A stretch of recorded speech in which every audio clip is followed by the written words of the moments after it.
আরজিকর মেডিকেলে ফের অগ্নিকাণ্ড। দুপুর 12টা নাগাদ হাসপাতালে ষষ্ঠ তলে আগুন লাগে। বায়োকেমিস্ট্রি ল্যাবে হট এয়ার ব্লো ওভেনে যান্ত্রিক বিভ্রাট থেকে আগুন। ল্যাবে কর্মরত চিকিৎসক ও পড়ুয়াদের বের করে আনা হয়। হাসপাতালের এই অগ্নি নির্বাপন যন্ত্রের সাহায্যে আগুন নিয়ন্ত্রণে আনা হয়। ঘটনাস্থলে আসে দমকলের একটি ইঞ্জিন। আরজিকর মেডিকেলে অগ্নিকাণ্ডের ঘটনা। দুপুর 12টা নাগাদ হাসপাতালে ষষ্ঠ তলে আগুন লাগে এমনটাই জানা যাচ্ছে। বায়োকেমিস্ট্রি ল্যাবের হট এয়ার ব্লো ওভেনের যান্ত্রিক বিভ্রাট থেকে এই অগ্নিকাণ্ডের ঘটনা ঘটে। তারপরে যত দ্রুত সম্ভব ল্যাবে কর্মরত চিকিৎসক ও পড়ুয়ারা যারা ছিলেন তাদেরকে বের করে আনা সম্ভব হয়।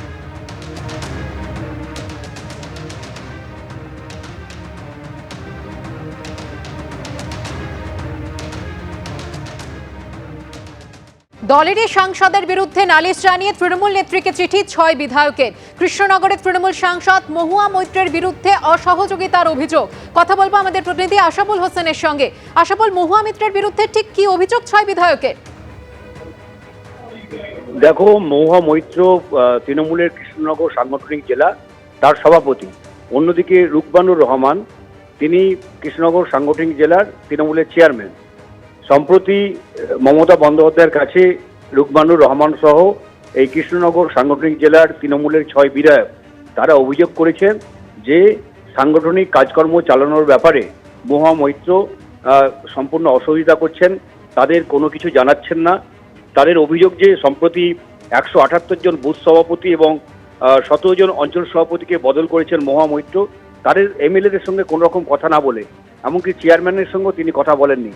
এবং তাদের আরও অভিযোগ যে এর কারণে ওই সাংগঠনিক জেলায় দল ক্ষতিগ্রস্ত হচ্ছে। এই অভিযোগ জানিয়ে সম্প্রতি মমতা বন্দ্যোপাধ্যায়ের কাছে চিঠি লিখেছেন এই 6 বিধায়ক। তাদের মধ্যে আছেন কল্লোল খান, উজ্জ্বল বিশ্বাস, রুকবানুর রহমান, নাসিরউদ্দিন আহমেদ, বিমলেন্দু সিংহ রায় এবং মানিক ভট্টাচার্য। তারা এই অভিযোগগুলো করেছেন মহুয়া মৈত্রের বিরুদ্ধে। ধন্যবাদ আশাবুল। নদিয়ার ভারত বাংলাদেশ সীমান্ত থেকে পাকড়াও 5 বাংলাদেশি দালাল। ধানতলা, হাঁসখালি ও শিলবাড়িয়া থেকে গ্রেফতার করা হয়েছে এই 5 দালালকে। বিস্তারিত জানবো, কথা বলবো আমাদের প্রতিনিধি সুজিত মণ্ডলের সঙ্গে। সুজিত, কি জানতে পারছো, কি উদ্দেশ্য ছিল তাদের?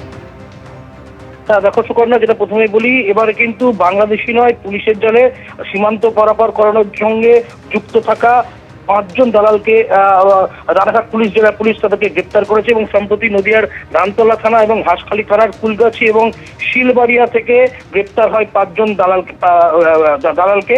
এবং এদের মধ্যে থেকে ধানতলা থানার হাতে গ্রেপ্তার হয়েছে হাফিজুল মন্ডল, পিয়ারুল মন্ডল এবং খাইরুল মন্ডল। আর হাঁসখালি থানা এলাকা থেকে গ্রেপ্তার করা হয়েছে হাসানুর মন্ডল এবং মহসিন মন্ডল নামে 2 জন।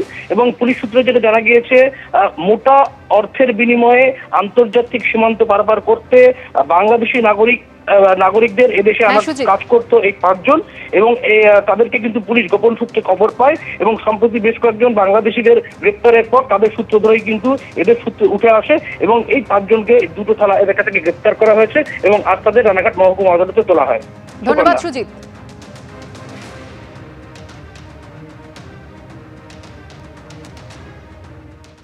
ওপার বাংলার সঙ্গে যারা ওদিকে টাউট বসে আছে তাদের সঙ্গে যোগাযোগ করে এই সমস্ত কাজগুলো তারা করে থাকে। বাংলাদেশিদের এই ভারতবর্ষে পাচার করে বা এদেরকে ঢুকিয়ে দেওয়া হয়। যে সমস্ত অভিযুক্ত ধরা পড়েছে তাদের কথা অনুযায়ী যে বাংলাদেশের যে পরিস্থিতি, ওখানে কাজের পরিসর অনেক কমে গিয়েছে এবং অশান্ত আছে, সেই জন্য তারা একটা স্থিতিশীল একটা পরিবেশ তারা চাইছে এবং মেনলি কাজের জন্য তারা ভারতবর্ষে চোরাচালান করে আসছে। আজকের যেটা আছে, 5 জন অ্যারেস্ট হয়েছে ধানতলা এবং হাঁসখালির আছে 2 জন এবং ধানতলার আছে 3 জন টাউট।